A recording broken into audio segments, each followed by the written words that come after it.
quiero agradecer y celebrar este acto en la casa de una poeta, Susana Soca, que siempre me atrajo por el misterio y también por la sustracción que hubo de su propio patrimonio y de sus huellas y de sus archivos, y lo que le hace especialmente una figura misteriosa y atrapante. Y bueno, me parece celebrar, me emocionaba bastante poder conocer esta casa que había visto en fotos y poder estar acá y saber que bueno, que se recupera esto, seguramente va a traer muchas huellas de ese pasaje. Y después señalar en lo que resumió ahora Valentín, en la historia de este librito y en la historia de la Galatea. Yo creo que esto, que es un acontecimiento de poesía por el libro que vamos a comentar, pero que es antes aún de leerlo, porque yo encuentro que hay como una poesía en la fabricación simbólica, ¿no?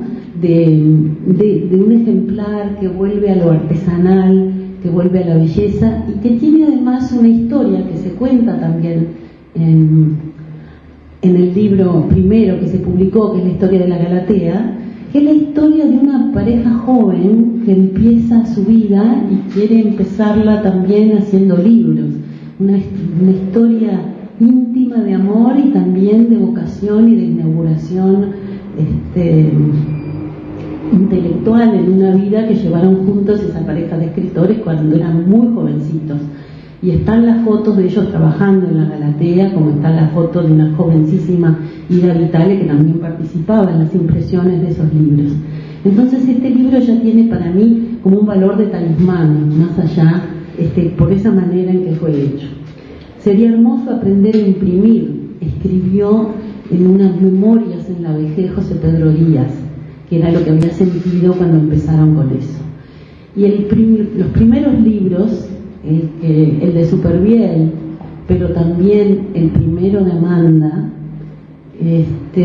se imprimieron precisamente en el año 45.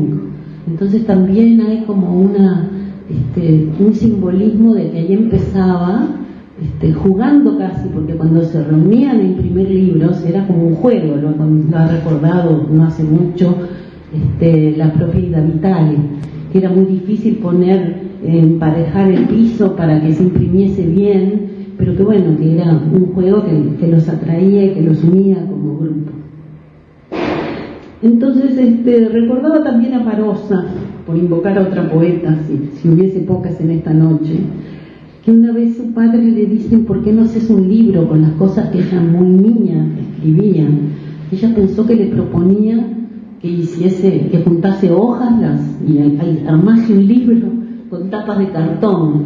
Y bueno, y hay algo, ¿no?, que es que las dos cosas son hacer un libro, y voy un poco a lo que es la teoría, ¿no?, que el gran Roger Chartier, que ha estudiado tanto la lectura, ha dicho que componen, que un libro tiene como una parte material y una parte mental o de contenidos, que eso es bastante obvio, pero que lo más interesante, y es con lo que él empieza a desplegar un artículo famoso y súper interesante de lo que es un libro y lo que es la lectura, es cómo la condición física del libro ha condicionado y ha influido en lo que el libro, en lo que el libro hace mentalmente, y que eso es recíproco, y que también los soportes de escritura y de lectura se han ido modificando con la distinta evolución del pensamiento humano.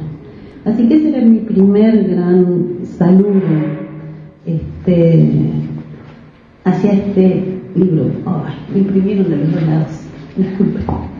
Entonces, lo primero es celebrar eso. Este es el tercer libro, como dijo, de esta segunda época de la Galatea, que fue un proyecto intelectual y amoroso, como dijimos. Y el primer título fue ese de Gilles Supervielle, pero al fin del año ese 45, Amanda Berenguer publica su elegía a la muerte de Paul Valéry, que había muerto ese año.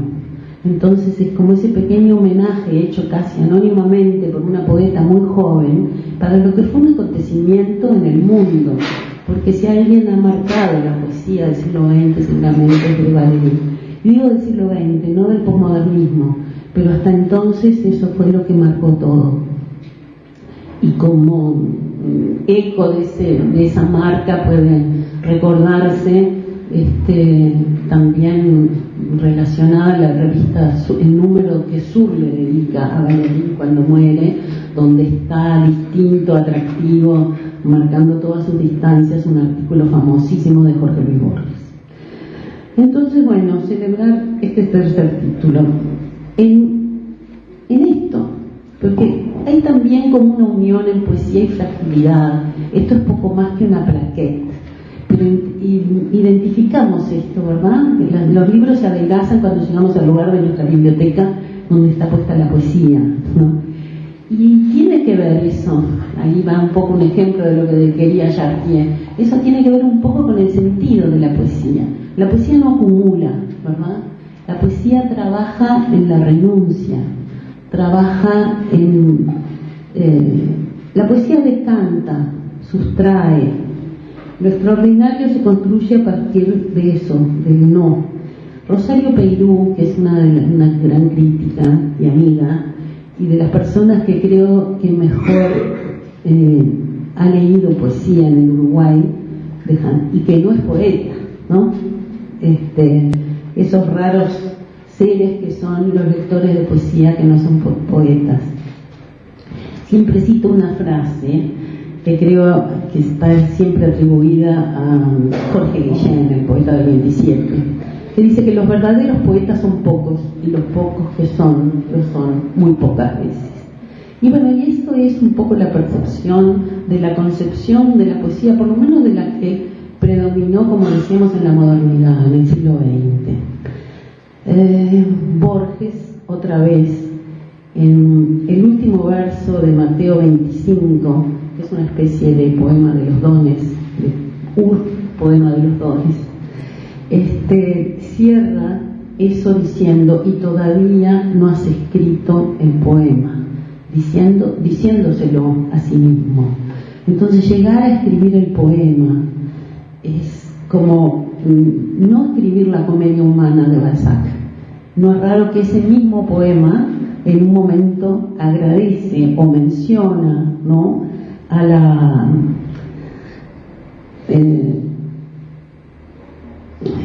al populoso Balzac, pero después termina diciendo: y nunca escribiste el poema. Entonces, en contra de la abundancia de la prosa, de tratar de crear un mundo, de crear toda una sociedad, la poesía lo que quiere es escribir un verso, pero un verso que no muera, un verso que sea inolvidable. Y eso es algo que tiene que ver, esa especie de apuesta a la carencia o a lo que no está, tiene que ver cuando, bueno, la famosa frase: la poesía no se vende porque no se vende, ¿no?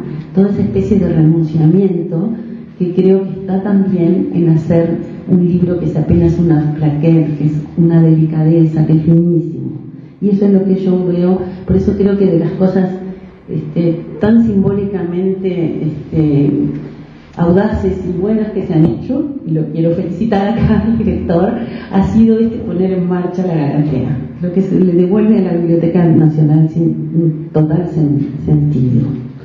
Y bueno, y esa aspiración justifica un género dentro del género, que es la antología, y es lo que dice aquí la tapa: antología poética, ¿verdad? Porque precisamente lo que se trata es de elegir, de seleccionar, no de sumar y sumar y sumar. Pero al mismo tiempo, la antología ha quedado dentro del género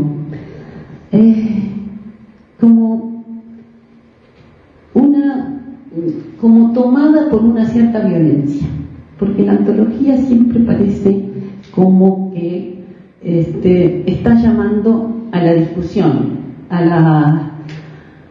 y ha tenido, y seguramente nosotros recordamos unos cuantos casos, algunos bastante recientes, de que corre sangre cuando se escribe o se publica una antología, porque dejar a alguien fuera de una antología es como condenarlo a la muerte o al destierro o a la no existencia, ¿no? Y entonces uno podría decir, y lo dudó un poco Valentino cuando estaba diciendo si otro 45 no puede inducir a eso como una invitación a esa polémica o a esa guerra o todos los sinónimos de discusión, que por otro lado, porque la otredad, ¿verdad?, es un poco el origen de Pólemos, ¿no? Pólemos, polémica, guerra, discusión. Y eso fue algo que la generación crítica, en cuanto a generación, cultivó bastante y lo dejó como un legado, ¿no? Una especie de lógica darwinista, por lo cual la antología es un dispositivo de legitimación, por lo tanto también de exclusión. Elegir es renunciar, o renunciar es elegir, aplica la acción del antólogo. Las consecuencias de esa selección, no tan natural, ¿verdad?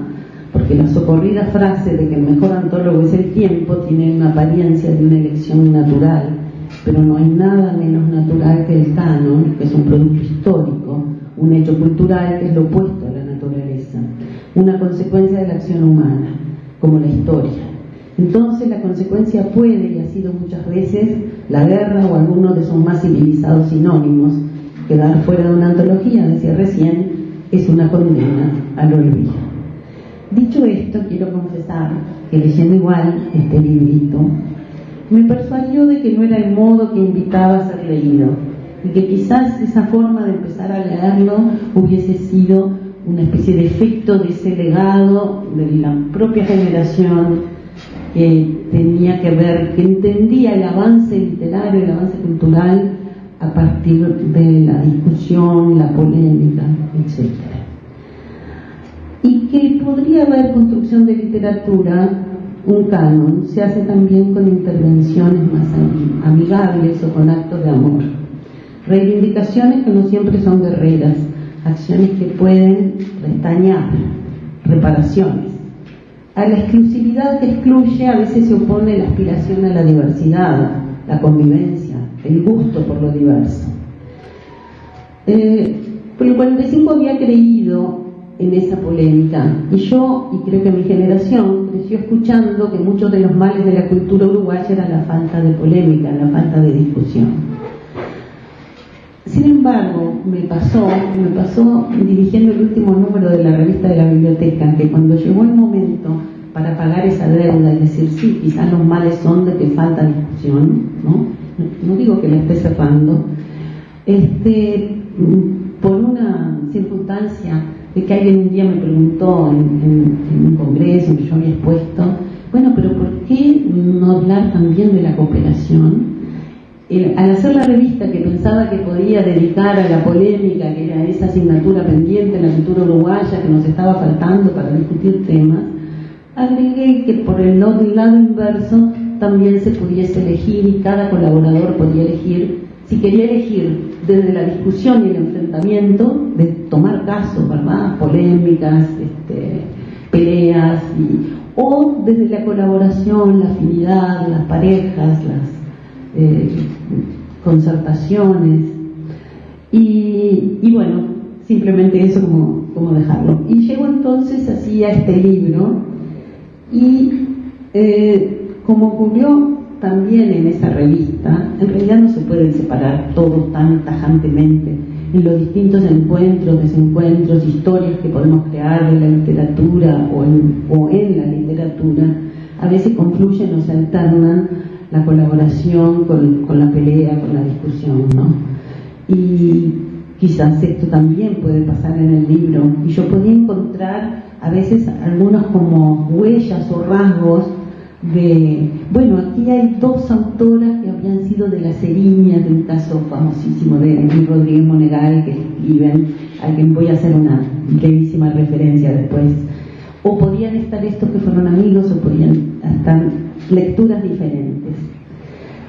Pero primaba, creo, esa puerta abierta. Y en el breve prólogo, que ya lo invitó, lo leyó Valentín, encuentro que en la página 6, que lo cierra, encontramos que los verbos son todos, los verbos que utiliza son invitar, entreabrir una ventana, desplegar, develar lo oculto, redigar. Todos esos casi en un párrafo, y que están, y en la página 5 dice bien que no todos los que están en este libro, no todos los poetas son desconocidos, y menciona Humberto Meguet, Carlos Brandi, José Parrilla, Orfila Bardesio. No se equivoca, aunque hay que señalar que si algunos no lo son, no son desconocidos, no lo son desde hace poco. Y no lo son porque hubo una operación de reivindicación, ¿no?, de redescubrimiento, que los volvió a colocar en un canon en el que no estaban. Y digo aquí, por ejemplo, el caso de Orfila Bardesio, que con el amoroso, ¿verdad?, edición de su obra por los hijos y con lo que se propusieron ellos, acompañados de otras personas, armar cuando su centenario, fue una voz restituida. Y también es el caso de José Parrilla, que reivindicando, está escrito, y veo que está aquí Pablo Thiago Roca, que fue quien en una operación desafiante reivindicó como poeta Parrilla, sobre todo en el estudio que publicó aparece eso, cuando se acercó a Cabrerita y redescubre pelea por recuperar, ¿verdad?, un José Parrilla, que en todo su desafío era un poeta y no un personaje simplemente pintoresco, y no un personaje que podía acompañar al pintor loco, pero que era el poeta loco y que no había sido reivindicado. Entonces creo que muchas veces decimos, bueno, estos eran conocidos y hay otros desconocidos, pero el canon nunca es fijo y siempre está, ¿verdad?, sujeto a esas recuperaciones. Y entonces, en este caso, no. Y ahora sigo pasando, dejo un poco en el limbo a Selva Márquez y voy a las desconocidas, ya que hablamos hoy de Supervielle, no del Sena, sino las desconocidas del Plata. Las casi virtualmente desconocidas, dice Valentín con cuidado, Mirta Gandolfo, Silvia Herrera y Arsinoe Moratorio. Y no porque tengo un conocimiento histórico muy amplio, sin embargo yo las conocía estos tres nombres, no, quizás algunos de ustedes no, pero no porque supiese mucho de historia poética así exhaustiva, sino por casualidad, por cómo fui llegando a ellas. A Arsinoe Moratorio llegué a través de Marosa Di Giorgio. Uno se acerca a una poeta y en general descubre que hay una constelación y solidaridades y conocimientos y acompañamientos. Y entonces supe que Arsinoe Moratorio además había iniciado, sobre todo en la lírica España, ¿no?, una revista, pero mucho más secreta que otras revistas como La Licorne, ¿no? Aquí La Licorne podría ser como el canon, lo conocido, y esta otra revista de una pareja de escritoras venezolanas, en las cuales publicaron a muchísimas, eran revistas mínimas, así que sí, era llevado al extremo lo de la fragilidad de la impresión, eran unos libritos así, 5 centímetros por 2,5, pero en que escribían Clara Silva, ¿verdad?, otra 45, recuperada o a recuperar a medias, en su poesía. Y bueno, y ahí aparecía Arsinoe, que además fue autora de libros feministas y hizo una bibliografía de poesía femenina, cosa que resultaba bastante interesante para hablar ahora de esa categoría muy uruguaya. Yo no sé si hay más poetas mujeres en la historia de la literatura uruguaya que en otras literaturas, en la chilena y en la argentina, pero lo que sí creo que hay una categoría de poesía femenina que vale como por sí misma y que es reconocida así también desde el extranjero.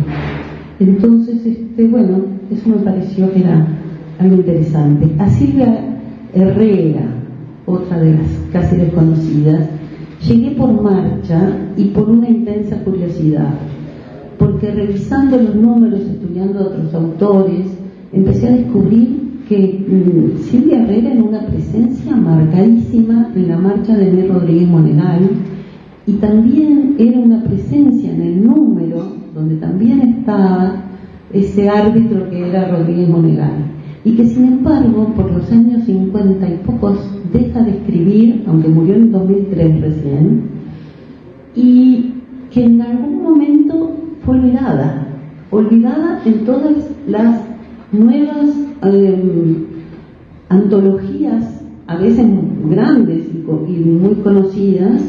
No está en ninguna, está en el Diccionario de Literatura Uruguaya, en una nota que escribió Graciela Mántaras Luede. Y creo que es hasta la generación de Graciela Mántaras que ella fue conocida y reconocida, tenía amistad con Idea Vilariño, pero para todos los demás y para todos, incluso los profesores, los conocedores de literatura, ya no existía. Eso me atrajo a ella y bueno, la elegí y fue fue un descubrimiento también, descubrir a través de la publicación en la Biblioteca Nacional de Chile de una carta de ella cuando tiene 21 años en que le escribe a Gabriela Mistral. Entonces ahí empiezan a aparecer esas redes de conocimiento a quien había conocido cuando ella era una niña, a los 11 años, en el Hotel Oceanía de Punta Gorda, ¿no? Cuando la visita de Gabriela Mistral, cuando vinieron las 3 poetas. Entonces uno tira de un hilo, tira de un nombre y empiezan a aparecer, bueno, también esas constelaciones y esa genealogía que siempre lleva a algún lado. Yo cerraba, digo esto nomás sobre Silvia Herrera, Letras de Mujer, diciendo, sin embargo, todos sus libros, si alguien la quiere leer, están en la Biblioteca Nacional, menos el último, que fue publicado en España y que había ganado un premio. Y a mí ese libro, que llevaba por título, no sé si no me quiero equivocar con el título,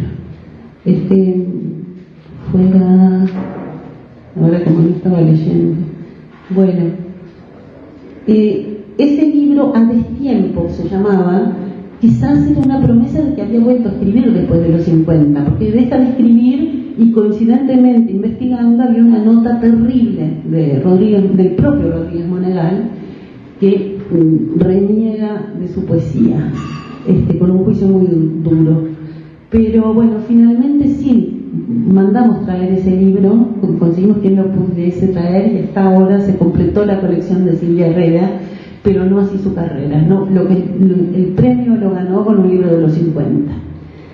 Y bueno, y finalmente Mirta Gandolfo, a quien conocí personalmente, no como poeta, porque era la madre de 2 amigas muy queridas. Una de ellas está aquí, donde tengo una deuda con María Ángel y Bebita. Bebita era la menor, se llamaba Mirta, pero no llevaba el nombre de la poeta. Y entonces, bueno, encontrarla, ella junto con Orfila Bardesio, de las que están en este libro, fue una de las seriñas de ese episodio que decía también, hoy está frecuentándolo mucho Luis Rodríguez Monegal, casi tanto como Borges, porque fueron 14 poetas que escribieron una carta marcha quejándose de que Luis Rodríguez Monegal no se ocupaba de toda su producción poética, salvo de Idea Vilariño por una nota muy entusiasta que le había dedicado en marcha Rodríguez Monegal. Eso está recuperado por Alicia Torres en un artículo que escribió sobre Luis Rodríguez Monegal e Idea Vilariño en la revista de la Biblioteca Nacional, pero digo, eran 14. Entre esas 14, bueno, 2 o 3 de las que estaban aquí, Selva Márquez también firmaban esa carta, y esa era uno de los momentos, ¿verdad?, de que a través, digamos, de la discusión o de la pelea se podía armar. Yo creo que hay como lugares y lugares también para construir canon, para construir literatura.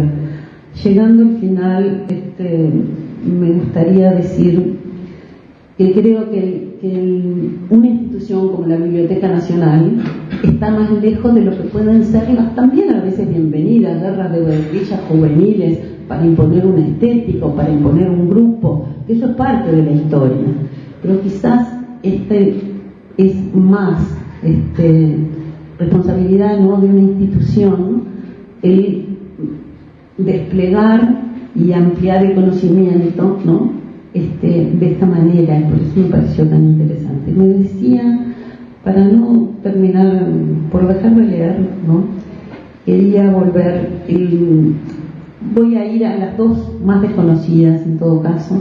Por un lado a Mirta Gandolfo, y a decir que fue también ahora acercarme a descubrir un poco a Mirta Gandolfo a partir del poema, de los dos poemas que se le ponen, pero buscar algo de información y darme cuenta que la que había conocido como madre de unas amigas había escrito, cuando estaba por nacer María Ángel la primera, un libro que se llamaba precisamente Poemas de las 9 lunas, o sea que era una preparación de su maternidad. Y después lo que me atrajo fue pensar, dijo, bueno, voy a leer estos poemas y a ver si reconozco a quien sabía que era poeta, pero como un dato por fuera, que no me interesaba. Y cuando leo, como decía Marosa, el lebrato se debe parecer a la liebre. Yo quería saber si el poema se iba a parecer a la poeta que yo había conocido. Y leo entonces Y uno no entiende nada, de Viento Amarrado, 1954, que está aquí en el libro, y en un poema lleno de gritos, porque los manzanos gritan, las torres gritan, los girasoles gritan, reconozco en ese estribillo, Y uno no entiende nada, a la mujer segura que emanaba una suerte de autoridad cercana y un poco imponente. Encuentro la fuerza que veía en ella, una fuerza que está en sus versos. Cito.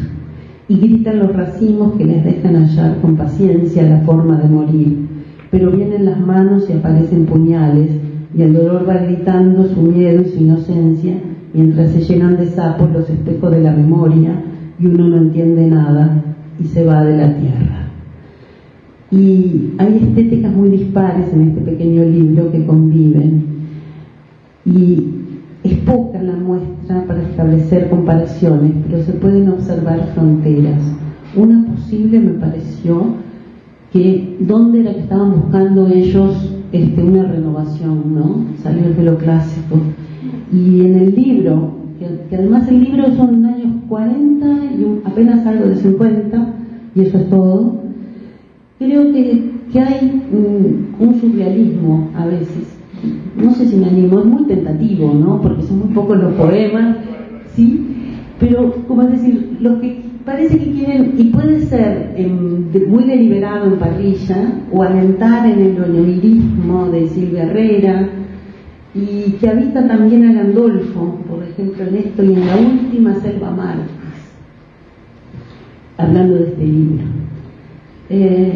Y en Selva Márquez es, por ejemplo, en el poema que dice, alguien está llamando. Entonces empiezo a ver que, no sé si es una coincidencia, pero está lleno de gritos en los poemas de las mujeres, ¿no? Alguien está llamando, y cito aquí lo que escribí para terminar, escuchemos, por favor, escuchemos, alguien está llamando en algún lado, su voz rompe los vientos, su voz está en la lengua de los muertos, y termina diciendo, ayudadme a escuchar, que yo no puedo. Y eso me recuerda el poema Luz del Grito, que es casi un oxímoron decir Luz del Grito, de Orfila Bardecio. Es un precioso poema, aunque va en otro sentido, de hablar de la mudez del grito, y es un poema religioso, católico, de este librito que yo le dicté, y gracias a eso conocí a Orfila Bardecio, en que ella dice, no era la muerte física lo que el grito pedía, sino la destrucción de la crueldad que solo un niño puede realizar con su inocencia. Y así como la fuente levanta su espada de agua, separarían la savia de las hojas secas sus ojos.